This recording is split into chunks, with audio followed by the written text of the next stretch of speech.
శ్రీమాత్రే నమః. Jhansi trending shorts ఛానల్కు స్వాగతం. మీరు గనక మన ఛానల్ని మొదటిసారి చూస్తున్నట్లయితే ప్లీజ్ సబ్స్క్రైబ్ చేసుకోండి. మరిన్ని డివోషనల్ స్టోరీస్ కోసం మన ఛానల్ని అందరికీ షేర్ చేయడం మర్చిపోవద్దు. ఈ వీడియో గనక మీకు నచ్చినట్లయితే ప్లీజ్ ఒక లైక్ అయితే ఇవ్వండి. ఓ కృష్ణ, నువ్వు శ్రీ మహావిష్ణువుగా పాలసముద్రంలో పడుకుంటావని కోరి కోరి నందుడికి కుమారుడిగా నందవ్రజానికి వచ్చావు కాబట్టి ఎప్పుడూ ఆవుల వెంట దూడల వెంట తిరుగుతూ గో సంబంధములు కలిగిన వాడివని, ఎప్పుడూ వెన్న దొంగలిస్తూ ఉంటావని, నందుడి యొక్క కుమారుడివి కనుక ఇంటి నిండా పాలు పెరుగు ఉంటాయని నిన్ను నమ్మి మిగిలినవి దొరికినా దొరకపోయినా పాలు దొరికితే జీవనానికి ఇబ్బంది ఉండదు కదా, కృష్ణుని నమ్ముకుంటే పాలు దొరకవా అని నీ పాదాలు పట్టుకున్నందుకు అమ్మ పాలు కూడా దొరకకుండా చేశావయ్యా అన్నాడు లీలాశకుడు. అమ్మ పాలు కూడా దొరకకుండా చేశావంటే ఏంటి? ఇంకొకసారి అమ్మ పాలు తాగవలసిన అవసరం లేదు, అంటే వేరొకసారి జన్మ లేదు. పాలతో సంబంధం ఉన్న నువ్వు నిన్ను నమ్మి స్తోత్రం చేస్తే ఇంకొకసారి అమ్మ పాలే తాగకుండా దరిద్రుణ్ణి చేశావు అన్నాడు. అంటే దరిద్రుణ్ణి చేశావు కాదు, ఇంకొకసారి జన్మనెత్తకుండా చేశావు. ఈ భావన ప్రచోదనం కావాలంటే అమ్మవారి అనుగ్రహం వశిన్యాది దేవతలకు వచ్చినట్టు, భాస్కరరాయల వారికి వచ్చినట్టు వస్తే ఏ తత్వంలోనైనా అలా దర్శనం చేశారు పెద్దలైన వారు. కాబట్టి చూడండి, ఇది శ్రీమాత.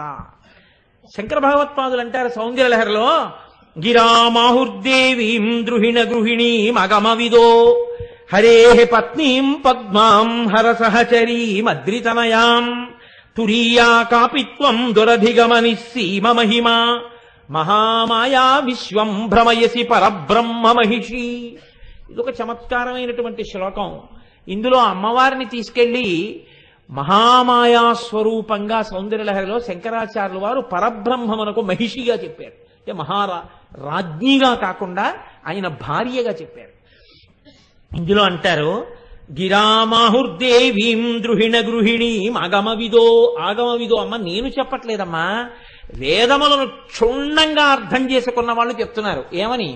నువ్వే చతుర్ముఖ బ్రహ్మగారి యందు సృష్టి శక్తిగా ఉంటావు. అందుకని సరస్వతి, ఆయనకి జ్ఞానశక్తి ఉండాలి, సృష్టికి వేదముల యొక్క జ్ఞానం ఉండాలి. అందుకని 4 ముఖాలతో 4 వేదాలను వల్లించగలిగిన శక్తివై నాలుక మీద సరస్వతిగా ఉంటావు. నువ్వే హరిసహచరీ పద్మనిలయాం, శ్రీ మహావిష్ణువుకి శక్తి స్వరూపంగా పద్మాలయవై లక్ష్మిగా ఉంటావు. నీవే రుద్రుడికి శక్తిగా పార్వతిగా ఉంటావు. అద్రితనయాం, అద్రి అంటే కొండ, కొండ యొక్క కూతురు. నీకు తండ్రినైతి నాకింత చాలదే ఇది మహాద్భుతంబు ఇందువదన అంటాడు కొండలరాయుడు అందులో. కాబట్టి ఆ వీరభద్ర విజయం పోతన గారి అలా కొండకి కూతురు కాబట్టి పార్వతీదేవి, పర్వతరాజపుత్రి. పార్వతీదేవి రుద్రుడి యొక్క శక్తి. బ్రహ్మగారి శక్తి అయిన సరస్వతిగా ఉన్నా నువ్వే, విష్ణుమూర్తి యొక్క శక్తి లక్ష్మిగా ఉన్నా నువ్వే, రుద్రుడి యొక్క శక్తి అయిన పార్వతిగా ఉన్నా నువ్వే. ఉన్నది ఆ శక్తే. ఫ్యాన్లో కెడితే తిప్పుతోంది, లైట్లో కెడితే వెలిగిస్తోంది, హీటర్లో కెడితే అన్నం వండుతోంది, అది లేకపోతే ఇంట్లో ఓవెన్గా ఉంటే మీకేమో వేడిగా ఇస్తోంది, ఎయిర్ కండిషనర్లో ఉంటే చల్లగా ఉంటుంది. ఉన్న ఆ శక్తి ఒక్కొక్క దాని యందు ఒక్కొక్కటిగా ప్రకాశించినట్టు, ఒక్కొక్క విభూతిని వ్యక్తం చేసినట్టు, విష్ణువు యందు స్థితికార శక్తిగా లక్ష్మిగా, బ్రహ్మగారి యందు సృష్టి శక్తిగా సరస్వతిగా, రుద్రుని యందు లయకార శక్తిగా పార్వతిగా, అమ్మ 3 రకాలుగా ప్రకాశిస్తున్న తల్లివి నువ్వే. చిట్ట చివర ఈ 3 తత్వములు ఏకమైపోతే ఒకటైన పరబ్రహ్మతత్వములకు మహిషివై మహామాయవై ఈ లోకమును తిప్పుతూ ఆఖరణ ఈశ్వరుడితో కలుపుతున్న దానివి నువ్వేనమ్మా అన్నారు. ఆ అమ్మ అనుగ్రహం కలిగిందనుకోండి, ఒక్కసారి సంసారములోంచి పైకెత్తేస్తుందంతే. అవిద్యానామంతస్తిమిరమిహిరోద్దీపనగరి జడానాం చైతన్య స్తవకమకరంద శృతిజరి దరిద్రాణం చింతామణి గుణనికా జన్మ జలధౌ నిమగ్నానాం దంష్ట్రామురరిపు వరాహస్య భవతి అంటారు శంకర భగవత్పాదులు. ఆదివరాహమూర్తి యొక్క కోర ఆ రోజున భూగోళాన్ని సముద్రంలోంచి పైకెత్తినట్టు అమ్మా అని ఆర్తితో పిలవగలిగితే సంసార సముద్రమునందు మునిగిపోయిన వాణ్ణి తన పాదముతో అలా పాదం మీద కూర్చోపెట్టుకుని పైకెత్తి పరమశివుల్లో కలిపేసి మోక్షాన్ని ఇచ్చేస్తుంది. వేరొకసారి అమ్మా అని పిలవవలసిన అవసరం, వేరొకసారి వేరొకటి కడుపున పుట్టవలసిన అవసరం లేకుండా పునరావృత్తి రహిత శాశ్వత శివ సాయుధ్య స్థితిని ఇయ్యగలిగినటువంటి పరబ్రహ్మస్వరూపిణి. కాబట్టి అంతటి తల్లివమ్మ, ఇంత శక్తి ఉన్నదానివి, ఇంత శక్తిని మా యందు ఎందుకు కృప చేస్తావు? ఒక్క మాటకి అమ్మా అని పిలిస్తే చాలు, ఎందుకంత పొంగిపోతావు? నువ్వు అమ్మవు కనుక, నీకు అమ్మతనం ఉంది కనుక. అందుకే పోతన గారు పొంగిపోతే అమ్మవారికి ఇంకొక నామాలు వేయలేదు. అమ్మలగన్నయమ్మ ఊరమ్మల మూలపుటమ్మ చాలా పెద్దమ్మ సురారులమ్మ కడుపారడి బుచ్చినయమ్మ తన్నులోనమ్మిన వెల్పుటమ్మల మనంబున ఉండెడి అమ్మ దుర్గమాయమ్మ కృపబ్ధినిచ్చుట మహత్వ కవిత్వ పటుత్వ సంపదల్లన్నారంతే. అమ్మ అమ్మ అమ్మ అమ్మ అమ్మ. ఈ అమ్మ అన్న పేరు పడిపోయింది అలవోకగా పోతన గారికి. ఆ అమ్మ అన్న నామం యొక్క గొప్పతనాన్ని ఆవిష్కరిస్తూ మూక పంచశతిలో మూకశంకరులు అంటారు, జంతోస్తవ పద పూజన సంతోష తరంగితస్య కామాక్షి బంధో ఇది భవతి పునః సింధో అంబస్సు భ్రమీతి శిలా అన్నారు. అమ్మా, ఒక పెద్ద బండరాయిని తీసుకొచ్చి అలా ప్రవహిస్తున్నటువంటి ఏటిలో పడేస్తే అది నీటిలోకి మునిగిపోవడం మానేసి ఇంత పెద్ద బండరాయి నీటి మీద తేలిపోతే చూసిన వాడు ఇదేమిటో బండరాయి తేలిపోయిందని వెళ్ళిపోతారా? తెల్లబోయి ఇదేమిటిది బండరాయా కాదా అని ఇంకోసారి ఎత్తుతాడు. ఎత్తలేక ఎత్తలేక ఎత్తగలిగినంత బండరాయి, కానీ నీటిలో ములగట్లేదు. ఇప్పుడు వాడు తెల్లబోయి ఇదేమిట్రా బండరాయి ములగట్లేదు ఏమిటని వీధిలో ఉన్న వాళ్ళందరినీ పిలుస్తాడు, ఊళ్ళో ఉన్న వాళ్ళందరినీ పిలుస్తాడు. పక్క ఊళ్ళ వాళ్ళు వస్తారు, బళ్ళు ఎక్కొస్తారు, కార్లు ఎక్కొస్తారు, బస్సులు వేసుకొస్తారు. అప్పుడు అదొక దర్శనీయ స్థలం అయిపోతుంది. ఎందుకని? నీట మునగని బండ. నీట మునగకుండా ఉండడం బండకి ఎలా సాధ్యం కాదో, ఒక్కసారి మనుష్యుడు కాదమ్మా, ఆయన అంటారు జంతోస్తవ పద పూజన సంతోష తరంగితస్య కామాక్షి. లోపల నుంచి సంతోష తరంగములు ఉద్భుతమవుతుండగా, అబ్బా ఇన్ని జన్మల తర్వాత, ఇన్ని కోట్ల జన్మల తర్వాత నా తల్లి ముందు కూర్చుని మా అమ్మ పాదాల మీద ఇంత కుంకం నా చేత్తో వేస్తున్నాను, నాకన్నా భాగ్యవంతుడెవరు అని అమ్మా అంటూ ఎవడు వేశాడో వాడు ఉత్తర క్షణం నీలో కలిసిపోకపోతే, సమస్తమైన సౌఖ్యములను పొంది మోక్షాన్ని పొందకపోతే ఏటి మీద బండ తేలినంత అన్నారు. సింధోరంభస్సు భ్రమీతి శిలా. ఏటి మీద బండ తేలుతుందా అమ్మా? ఒక్కనాటికి తేలదు. నీ పాదములను సంతోష తరంగములు పైకొచ్చేటట్టుగా ధ్యానం చేసి పూజ చేసిన వాడు మోక్షాన్ని పొందకుండా, ఇహమనందు సౌఖ్యం పొందకుండా ఉంటాడా అమ్మా? పొంది తీరుతాడు.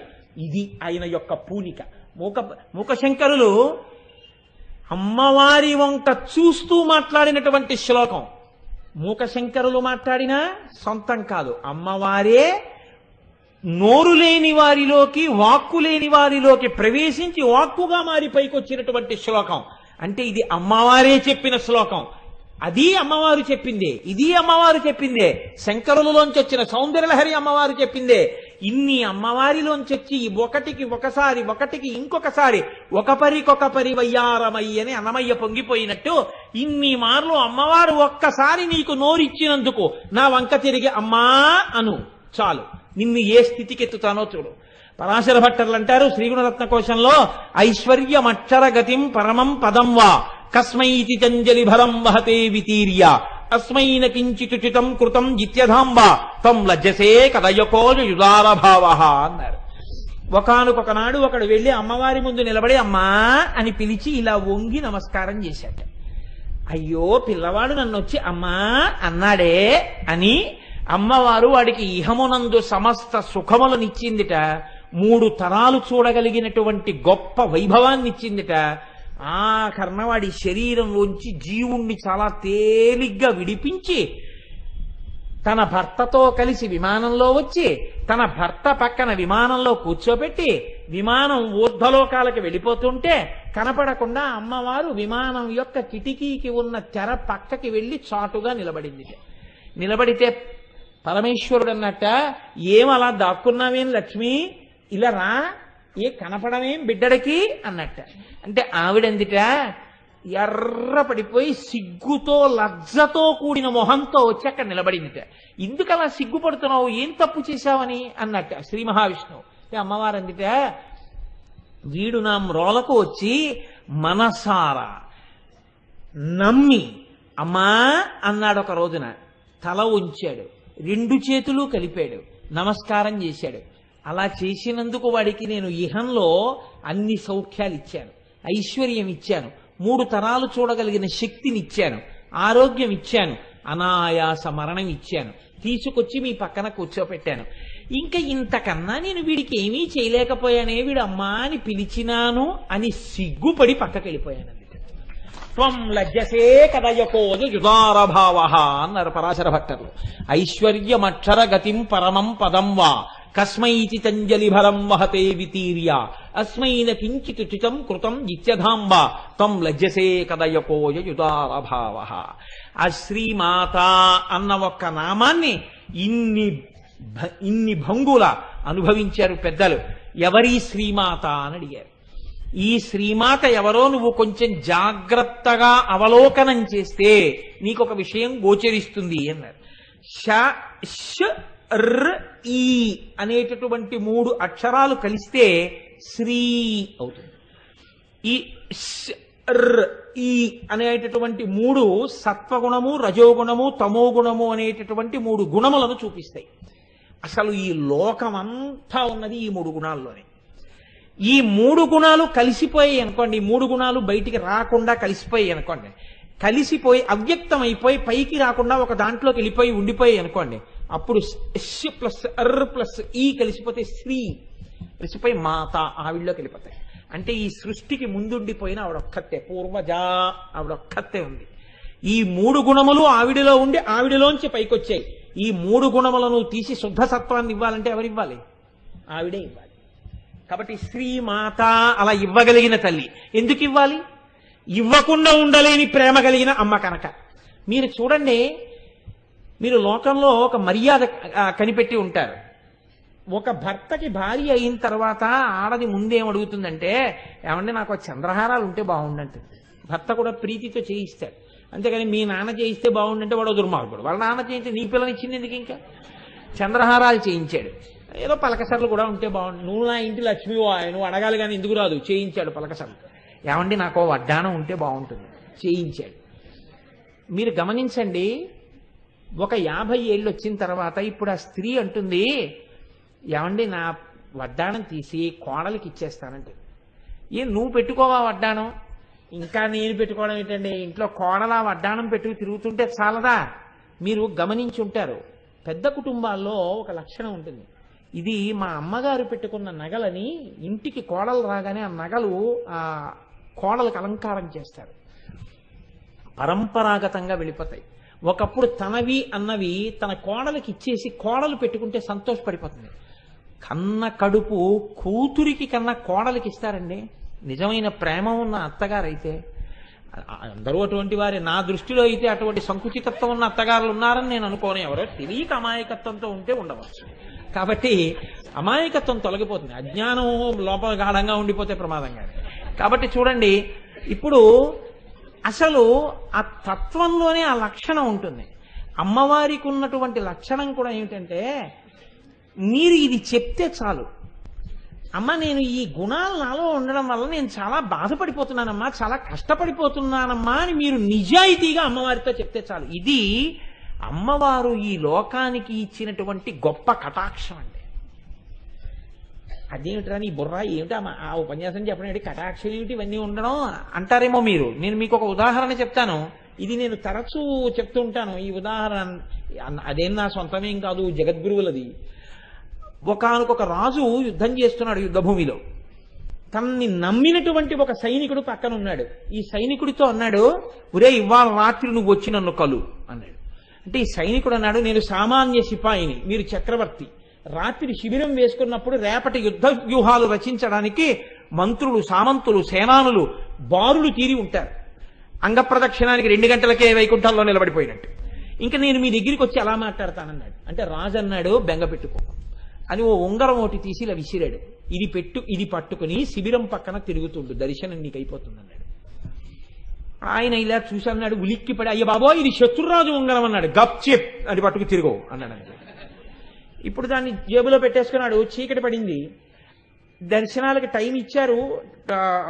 టోకెన్లు వేసి సేనాపతి, ఉపసేనాపతి వీళ్ళందరికీ రాత్రి 12, 12:30, 1 గంట, 1 గంటన్నర, 2 ఇలా వీడి సిపాయి. వీడికి ఎవరిస్తారు? అప్పుడే రాజుగారు పలహారం చేసి కూర్చున్నారు. 8 అయింది. వీడి శిబిరం పక్కన అలా అలా అలా అలా తచ్చి ఆడుతున్నాడు. గభాలను వెళ్ళి పట్టుకున్నారు. అసలే యుద్ధభూమి, రాజుకి ఆపద వస్తున్నాను. జేబులు వెతికారు, శత్రురాజు ఉంగరం దొరికింది. అందరినీ ఆపేశారు. ముందు వీడిని రాజుగారి దగ్గరికి తీసుకెళ్ళండి, ఎవరు తీసుకెళ్తే వాడికి ప్రమోషన్. ముందు వీడిని గబగబా తీసుకెళ్లారు. మంత్రిని కూడా ఆపి, మహారాజా శత్రురాజు ఉంగరంతో తిరుగుతున్నాడు, పట్టుకొచ్చాం. ఆహా, ఏదా ఉంగరం? తీసుకున్నారు. మీరు బయటికి వెళ్ళండి. ఇంకే ఉంది, ఇలా చంద్రహాసం తీసి కొట్టేస్తాడు. మనం లోపలికి వెళ్ళి ఆ శరీరాన్ని తీసుకెళ్ళిపోవడం. ఇప్పుడు రాజు వాడితో 20 నిమిషాలు మాట్లాడి బయటికి పంపించారు. వాడు ముసి ముసి నవ్వులు నవ్వుతూ వెళ్ళిపోతాడు. ఎరా నేనేం చేయలేదా అన్నారు. గప్చి, నీకు అనవసరం, నాకు రాజుగారికి సంబంధించిన విషయం. ఇప్పుడు వాడు రాజుగారికి ఆంతరంగికుడైపోయాడు. దేనివల్ల అయ్యాడు మీరు చెప్పండి? శత్రురాజు ఉంగరం చేతిలో ఉంది. అది శత్రురాజు ఉంగరం అని వాడికి తెలిసింది. అదొక్కటే. అది మన రాజుగారి ఉంగరం అంటే లైన్లో నించుని ఉండేవాడు. అది శత్రురాజు ఉంగరము అని వాడు తెలుసుకోగానే వాడు రాజుగారి శిబిరంలోకి వెళ్ళిపోయాడు. 3 గుణముల వలన లోపల నుంచి కలిగేటటువంటి కామక్రోధ లోభ మద మోహమాత్సర్యములు నా శత్రువులు అని మీరు గుర్తించి అమ్మవారిని ప్రార్థిస్తే చాలు. శ్రీమాత 3 ఉపసంహారం చేసి, శత్రురాజ ఉంగరం వల్ల బాధపడుతున్నావా నాన్న అని మిమ్మల్ని ఆవిడ పాదాల దగ్గరికి లాగేస్తుంది. కాబట్టి శ్రీమాత 3 మడత పెట్టి తనలోకి తీసుకోగలిగినది, 3 మడత విప్పి పైకి వదలగలిగినది. కాబట్టి ఆవిడ తిప్పనూగలదు, లోపలికి తీసుకోనూగలదు. ఇది శ్రీమాత. ఈ 3 కలిస్తే కాదు. సత్వము, రజస్సు, తమస్సు గుణములు నిజంగా భగవంతుడికి ఉంటాయని కాదు, కానీ భగవంతుడు అటువంటి కర్తవ్యనిష్ట కలిగినప్పుడు బ్రహ్మగా, విష్ణువుగా, రుద్రుడిగా ప్రకాశిస్తాడు 3 రూపాలతో. కానీ 3 రూపాలతో ప్రకాశించేది ఒక్కడే. ఈ తత్వం మీరు గమనించాలి. మీరే రేపు ఉదయం మా ఇంటికి వచ్చి, అంటే మా ఇంటికి ఉదయం రమ్మని కాదు నా ఉద్దేశం, ఎవరూ రాకపోతేనే నాకు ఎక్కువ సంతోషం. ఉదయం నేనేదో ధావళి కట్టుకుని సంధ్యావందనం చేసుకున్నాను అనుకోండి, మీరు వెంటనే అలా చూసి నిన్న పంచె కట్టుకున్నాడు, ఇవాళ ధావళి కట్టుకున్నాడు, వాడు వీడు కాదేమో, నిన్న లాల్చీ వేసుకున్నాడు, ఇవాళ మీద ఏమీ లేదు, ఉత్తరీయం ఎడంబుదం మీద వేసుకున్నాడు, చొక్కా లేదు, బనీన్ లేదు, వాడు వీడు కాడేమో అని మీరు ఇలా లెక్కలు కట్టి ఆఖరికి ఇదైపోతుంటే, ఏమమ్మా ఇలా వచ్చారు అన్నాను అనుకోండి, మీరు కోటేశ్వరారేనా? అదేటమ్మా అనుమానం ఎందుకు వచ్చింది? మరి ఏమిటి అలా ఉన్నారు? అదేటమ్మా ఇప్పుడు సంధ్యావందనం చేసుకుంటున్నాను, ఇలాగే ఉంటాను. ఓహో, ఇంకా కాసేపు ఆగి 10:30కో ఎప్పుడో ఓవర్ బ్రిడ్జి మీద చూస్తే ప్యాంటు, చొక్కా, షూ వేసుకుని మోటార్ సైకిల్ మీద హెల్మెట్ ఇట్టుకు వెళ్ళిపోతుంటారు. అరే నిన్న పంచె కట్టుకున్నాడు, ఇదే ఇలా వెళ్ళిపోతున్నాడు వీడు అన్నారనుకోండి, అంతే. నేను అప్పుడు ఉద్యోగానికి పోతున్నాను, అలాగే ఉంటాను. మరి హెల్మెట్ ఎటుకు పోతుంటాను, పెట్టిన రూలు ఏం చేస్తాను, గుమ్మడికాయ నెత్తి మీద ఎటుకు పోవాలి, వెళ్ళిపోతుంటాను. వాడే పెట్రోల్ బంక్ లో పెట్రోల్ కొట్టించుకుంటున్నాడు అనుకోండి, అయ్యో ఇదేంటి లలితా సహస్రం చెప్పిన ఆయన పెట్రోల్ కొట్టించుకోవడం అని మీరు అనకూడదు. నేను పెట్రోల్ కొట్టించుకోను ఏంటి, నా బండికి కొట్టించుకుంటాను. నేనే రైతు బజార్లో కూరలు కొనుక్కుంటూ కనపడతాను, అప్పుడు నేను ఒక గృహస్థు. నేనే మళ్ళీ సాయంకాలం అయ్యేటప్పటికి పంచాలు ఆల్చి పెద్ద కుర్చీ, గోపాలకృష్ణ గారు మైక్లో పూజ్య గురువులు రావాలని పిలవడం, 2 దండలు, నేను మొదలు ప్రార్థనా శ్లోకాలు. ఇన్ని పాత్రలు వేసిన వాడు ఎవరు? నేనే. ఈశ్వరుడే 3 పాత్రలు వేస్తాడు, సృష్టికర్తగా బ్రహ్మ, స్థితికర్తగా విష్ణువు, లయకర్తగా రుద్రుడు. మీకు ఎందుకంత బెంగ? వాడే వీడు. అంతేకాని అదేంటే ఆఫీస్కి వెళ్తున్న కోటేశ్వరరావు చూసి చిచి దుర్మార్గుడా ఎంత సహ్యంగా ఉన్నారా, నేను ఇలా చూడలేకపోతున్నాను రా, నీ బతుకేచ్చా, ఏ పంచకట్టుకు తిరగలేవరా అన్నారనుకోండి, బాధపడేది నేను కాదేంటి, ఇదేంటి ఉద్యోగానికి వెళ్తూ మరి ప్యాంట్ వేసుకోనా అని బెంగ పెట్టుకు బాధపడేది నేనే. రేపు రాగానే ఇప్పుడు శుభ్రంగా ఉన్నావురా, ఎంత చక్కగా ఉన్నావురా, ఇలా పంచకట్టుకుని ఉండొచ్చు కదరా అన్నారు అనుకోండి, పొగిపోతానేంటి, ఇది ఎక్కడ కూడా వచ్చి పడింది రోజు. అప్పుడు బెంగే.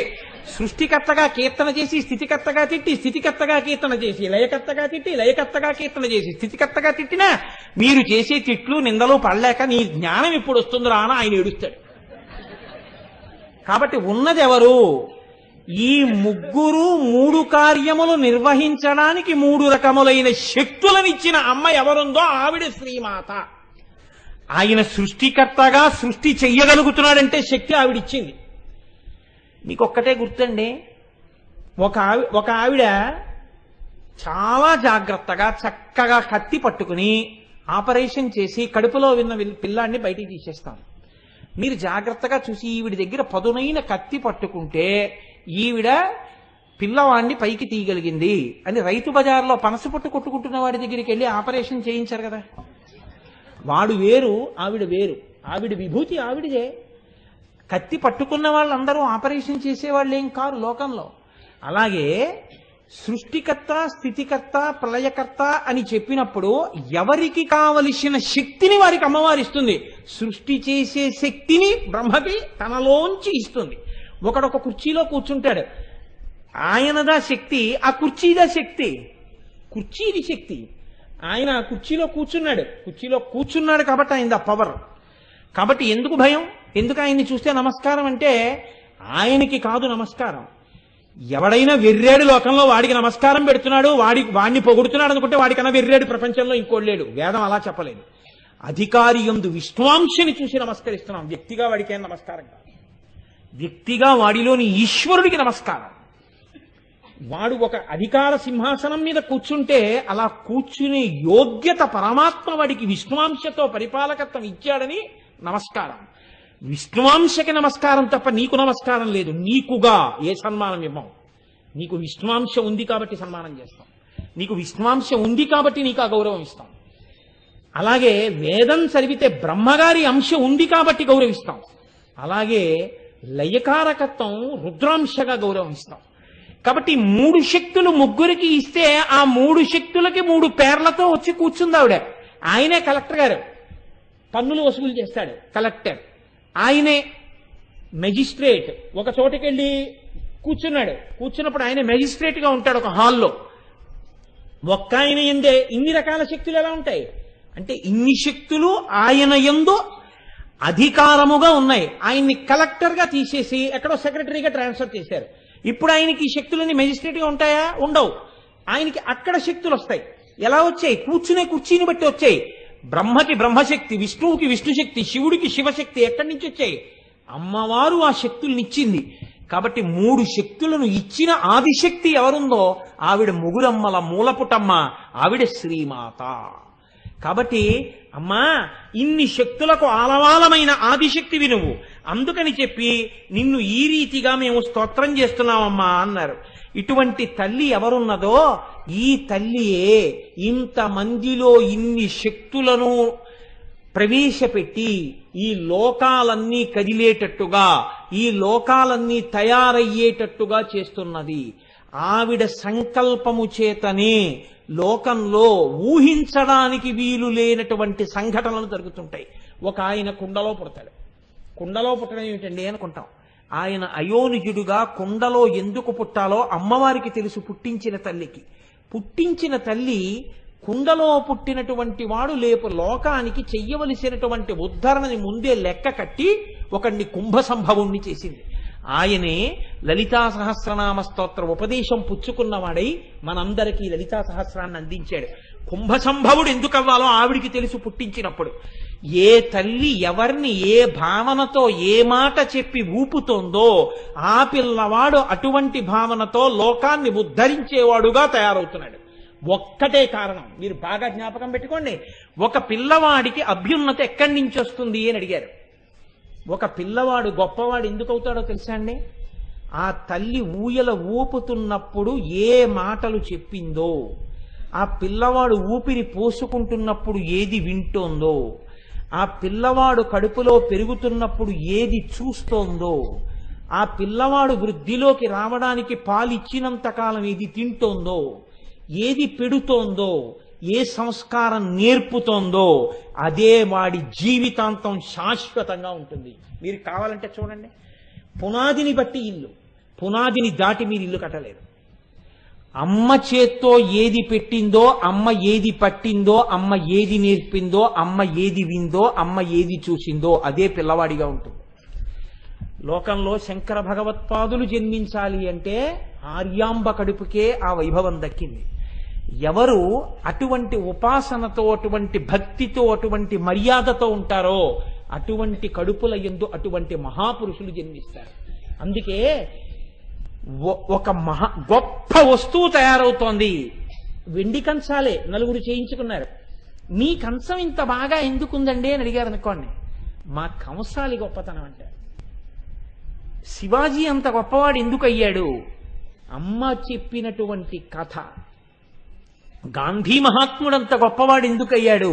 అమ్మ తీసుకున్న ప్రమాణం తీసుకున్నప్పుడు అమ్మ కంట ఒలికినటువంటి కన్నీరు. అమ్మయే ఈ లోకాన్ని తయారు చేసి నడిపిస్తోంది. ఆనాటికి ఈనాటికి ఆవిడి శ్రీమాత.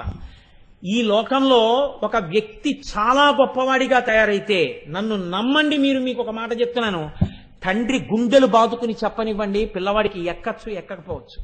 అదే అమ్మ అన్నం పెడుతూ, నాన్న మీ నాన్నగారు ఎంతో కీర్తి ప్రతిష్టలు సంపాదించిన వాడరా, మీ నాన్న కీర్తి ఒక్కరోజు రాత్రిలో సంపాదించిన కీర్తి కాదు, మీ నాన్నది అశిధారావ్రతం, మీ నాన్న జీవితం.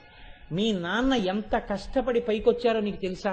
నీకు తెలీదు. మీ నాన్న మా పెళ్ళైన కొత్తల్లో మీ నాన్న సైకిల్ కూడా లేక 8 మైళ్ళు నడిచి వెళ్ళేవారు. మీ నాన్న తన డబ్బులతో తప్ప ఒక లూనా కూడా కొనుక్కుని ఎరగరు. మీ నాన్న ఎవరి దగ్గర ఇలా చెయ్యి చాపి ఎరగరు. మీ నాన్నకి ఇలా పెట్టడం వచ్చు తప్ప ఇలా తీసుకోవడం తెలియదు. మీ తాతగారు ఎంత గొప్పవాడో తెలుసా? మీ తండ్రి ఎంత గొప్పవాడో తెలుసా? నీ తండ్రి వైభవం నీ తండ్రి దగ్గర అలా నేర్చుకోవాలని ఎంతమంది ఆయన దగ్గర తిరుగుతారో తెలుసా? ఆయన పెట్టిన భిక్ష అని ఎంతమంది ఆయన ఫోటోలు పెట్టుకుని ఉద్యోగాలు చేసుకుంటున్నారో తెలుసా? అంత కష్టపడి చదివి పైకొచ్చి మీ నాన్నగారు ఇవాళ ఐఏఎస్ అయ్యారా. మీ నాన్న పుట్టుకతో కారులో తిరగలేదు. మీ నాన్న పుట్టుకతో ఇంత అధికారి కారు. ఎంత కష్టపడి మీ నాన్న ఈ స్థితిని చేరారో అటువంటి తండ్రి కడుపున పుట్టావు. ఇవాళ మీ తండ్రి వైభవానికి టీవీ చూస్తూ కూర్చుంటే పనికిరాని వాడివైపోతే, మీ తండ్రి తలదించుకుంటే నువ్వు ఎందుకు పనికొస్తావు చెప్పు? మీ నాన్నలా నువ్వు కష్టపడి చదవాలి. మీ నాన్న ఎప్పుడు సంతోషిస్తారంటే పుత్రాది చేత్ పరాజయం. నీవు చేసినంత గొప్ప పని మీ తండ్రి చెయ్యలేకపోయానని ఓడిపోయిన నాడు మీ తండ్రికి సంతోషం. మీ తండ్రి సన్మానాలకు సంతోషం కాదు, నువ్వు చేసిన పని చేయలేకపోయానని మీ తండ్రి ఓటమిని అంగీకరించడంలో మీ తండ్రికి సంతోషం. అందుకే సుబ్రహ్మణ్యుడు చెప్పినంతగా ప్రణవానికి అర్థం చెప్పలేకపోయాననుకున్నట్ట శివుడు. అందుకని పుత్రుడి చేత వైభవాన్ని పొందినవాడు ఎవడంటే లోకంలో అంత పెద్దరికాన్ని పొందినవాడు తండ్రి పరమశివుడి. అందుకని కొడుకు సుబ్రహ్మణ్యుడు అంటే అంత ఇష్టంట ఆయనకి. కాబట్టి నాన్న నువ్వు వృద్ధిలోకి రావాలి అని ఒక అమ్మ ఒక పిల్లవాడికి చెప్తే పిల్లవాడు వృద్ధిలోకి వస్తాడు. తండ్రి ఎంత గుండెలు బాదుకు చెప్పనివ్వండి అందనుకోండి, గాలిపోతాయి. నేను ఈ మాట ఎవరిని నిందించడానికి చెప్పట్లేదు, ఇది మర్యాద లోకంలో.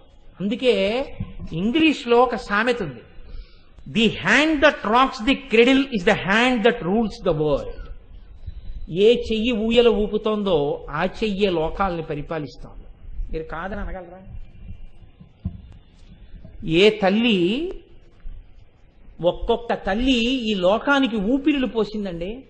సర్దార్ భగత్ సింగ్ తల్లి కొన ఊపిరితో ఉండగా మంచం మీద పడి ఉంటే ఒక పెంకుటింట్లో ఎవ్వరూ చూసేవాళ్ళు లేకపోతే ఆయన్ని పోలీసులు పట్టుకునేటటువంటి రోజుల్లో పరిగెత్తుకుంటూ ఇంటికొచ్చి, అమ్మా నీకు ప్రాణోత్క్రమణం అయిపోయే రోజులు దగ్గరికి వచ్చేస్తున్నాయి, నేను వెళ్ళనమ్మా స్వాతంత్ర సంగ్రామానికి, అమ్మా నీ సేవ చేసుకుంటానమ్మా అంటే ఆ తల్లి కొడుకుని చూసింది, ఛీ దుర్మార్గుడా, నీలాంటి కొడుకుని కన్నందుకు ఇప్పుడే చచ్చిపోతే బాగుండు అనుకుంటున్నానంది. ఏమమ్మా అంత మాట అన్నామన్నారు. కొన్ని కోట్ల మంది దాస్యం అనుభవిస్తుంటే భారతమాత ఏడుస్తోందిరా, నీకు నాకు తల్లి ఆ తల్లి దాస్య శృంఖలాల్ని ఛేదించి వీరోచితంగా యుద్ధం చేయడం మానేసి అమ్మకి కాళ్ళు పట్టడానికి వచ్చావా? పడితే 3 రోజులు ఉంటాను, పట్టకపోతే ఓ పూట ఉంటాను. నేను పోవడం కాదురా కావలసింది, అమ్మ సంకెళ్ళు విడిపించు లే అంది. అంతే భగత్ సింగ్ ఉత్తర క్షణం వెళ్ళిపోయాడు. ఆఖరణ తన కంఠానికి ఉరితాడు తగులుకుంటున్నా మా అమ్మ కోరిక తీర్చాను చాలు, ఈ దేశం కోసం పోరాడిన అసువులు అడ్డేశానని ఊపిరి వదిలిపెట్టేశాడు. అటువంటి దేశంలో ఈయన ఎందుకనాలి? అటువంటి కొడుకుల్ని మనం పెంచి పెద్ద చేస్తున్నాం, అటువంటి సంస్కారాలు మనం నేర్పుతున్నాం. ఇవాళ భగత్ సింగ్ తల్లి ఏది మాట్లాడితే భగత్ సింగ్ తయారయ్యాడో ఎక్కడా ఏ పాఠ్య పుస్తకంలో చెప్పకూడదు. చెబితే అటువంటి వాళ్ళ పిల్లలు కూడా చదివేస్తారేమో అని వాళ్ళకి బెంగ. ఇటువంటి దౌర్భాగ్య స్థితికి మనం వచ్చాం. ఆనాడు తల్లి వసిన్యాది దేవతలతో చెప్పించింది, శ్రీమాత ముందు చెప్పించింది. అమ్మ వలనే లోకం తయారవుతోంది, అమ్మ వలనే.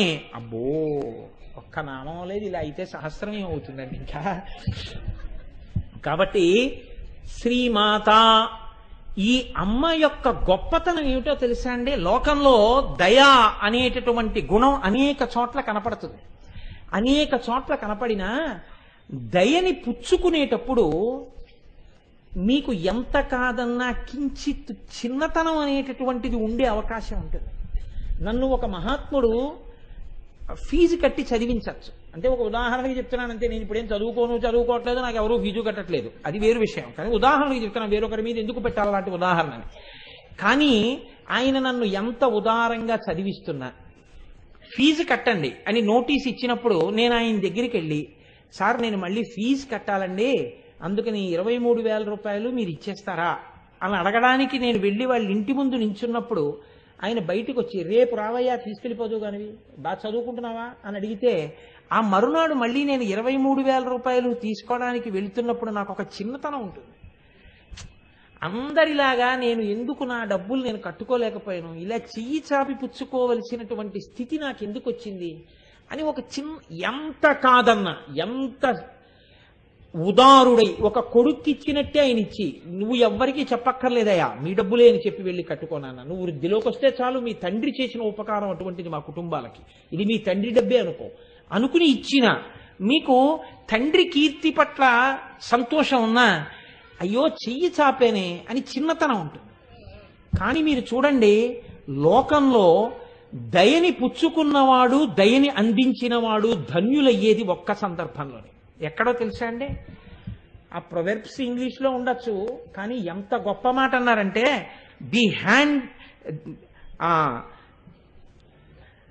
The quality of mercy is not trusted, it is twice blessed, it blesses him that gives and him that takes. ఒక్క అమ్మ విషయంలో మాత్రం ఎక్కడైతే దయ ఇయ్యబడుతోందో అక్కడ చిన్నబుచ్చుకోవలసిన అవసరం ఉండదు. ఎవడు పుచ్చుకున్నాడో వాణ్ణి చూసి ఇచ్చానన్న గర్వంతో దయ ఇయ్యబడదు. ఆ స్థానం శ్రీమాత. ఎందుకని? ఎన్ని తప్పులో మన దగ్గర ఉన్నాయి, ఎంత దయయో అమ్మ దగ్గర ఉంది. మీరు లెక్క వేసి చూసుకోండి. పుట్టడం దగ్గర నుంచి తప్పులన్నీ మనవి, దయంతా అమ్మది. రోజు నేను చెప్పక్కర్లేదు, మీకు తెలుసు. ఎన్ని తప్పులో చిన్నప్పుడు, అన్ని అబద్ధాలే, అన్ని తప్పులే. ఇంత తప్పుడు బతుకుని కడుపులో పెట్టుకుంది. ఎవ్వరికి పక్క వాళ్ళకు కూడా చెప్పలేదు, కొడుకు చులకనైపోతాడని. ఇంత కడుపులో పెట్టుకుని కొడుకు వృద్ధిలోకి రావాలని నా పట్ల దయని చూపించి అన్నం పెట్టిన అమ్మ, తండ్రి కొట్టేసి వీడికి అన్నం పెట్టకు అని తలుపేసేస్తే, నాన్నగారు నిద్రపోయిన తర్వాత తలుపు తీసి నన్ను తీసుకొచ్చి బింకంతో అన్నం తిననని కూర్చుంటే, తను కళ్ళనీళ్లు పెట్టుకుని దయతో నాకు అన్నం పెట్టిన అమ్మ నాలో పరివర్తనని తీసుకొచ్చింది, నన్ను మార్చింది, నేను వృద్ధిలోకి వచ్చేటట్టుగా చేసింది. ఆ ప్రకటించిన దయ వలన ఆవిడికి తరిగిపోలేదు. ఆ దయని పుచ్చుకున్న నేను కుమిలిపోవలసిన అవసరం లేదు. ఇచ్చిన దయ, పుచ్చుకున్న దయ బాగా ఇంకా గుణింపబడి రెండు సార్థకత పొందేది ఎక్కడైనా ఉంటే లోకంలో ఒక్క అమ్మ దయచేత ప్రకాశించినటువంటి కొడుకునందే. అమ్మ దయ అర్థమైతే నువ్వు ఎప్పటికీ తప్పుడు కొడుకువి కాలేవు. అందుకే పోతన గారు ఒక్క తీర్పు చెప్పారు, చేతులారంగ శివుని పూజింపడేని, నోరు నొవ్వంగ హరికీర్తి నుడువడేని, దయయు సత్యంబులునుగా తలపడేని, కలుగనీటికి తల్లుల కడుపు చేటు. కాబట్టి లోకంలో అమ్మకే ఇంత మర్యాద ఉంటే, ఇన్ని లోకాలను కన్న అమ్మ ఆ శ్రీమాత ఎంత గొప్పదై ఉండాలి అని, అంత గొప్ప అమ్మ గురించి, అమ్మ యొక్క దయా విశేషం గురించి మనకి లోకంలో ఆ లలితా సహస్రనామంలో వసిన్యాది దేవతలు ఆ అమ్మ వైభవాన్ని కీర్తనం చేస్తారు. అయితే చాలా ఆశ్చర్యకరమైన విషయం ఏమిటంటే, ఇంత పెంచి పెద్ద చేసినటువంటి అమ్మకి నమస్కారం చేయకపోతే పీడాపోయేది. అంత గొప్ప అమ్మ వైభవం చెప్తుంటే ఆవలింత రావడానికే సిగ్గుపడాలి మనం. ఆ ఆవలింత 100 మందికి వినబడేటట్టు ఆవలించిన వాడు సభలో ఏమనుకోవాలి? అటువంటి వాణ్ణి కూడా క్షమించగలిగిన శ్రీమాత అమ్మవారని అమ్మవారి గురించి పెద్దలు అంటారు. అంతటి వైభవం ఉన్న తల్లి శ్రీమాత. అటువంటి తల్లి యొక్క వైభవం వశిన్యాది దేవతలు కీర్తనం చేశారు. కాబట్టి ఇవాళ నేను ఆ శ్రీమాత అన్న నామాన్ని మాత్రమే వ్యాఖ్యానం చేయగలిగాను. కానీ ఎన్ని చేశామన్నది కాదు. ఏకశబ్ద సమ్యజ్ఞాత సృష్ట ప్రయుక్త స్వర్గే లోకే కామదుర్భవతి. ఒక్క పరవశంతో ఒక్క మాట చెప్పుకున్నా చాలు. కాబట్టి ఇంకా నేను దాని గురించి ఏదో చెప్పాలనుకున్నా ఇక ఇక్కడతో శ్రీమాతా నామాన్ని పూర్తి చేసినట్టుగానే భావింపబడుగాక. రేపటి రోజున శ్రీ మహారాజ్ఞి అన్న నామం గురించి అమ్మవారు నా చేత పలికించి నన్ను ధన్యుణ్ణి చేయుగాక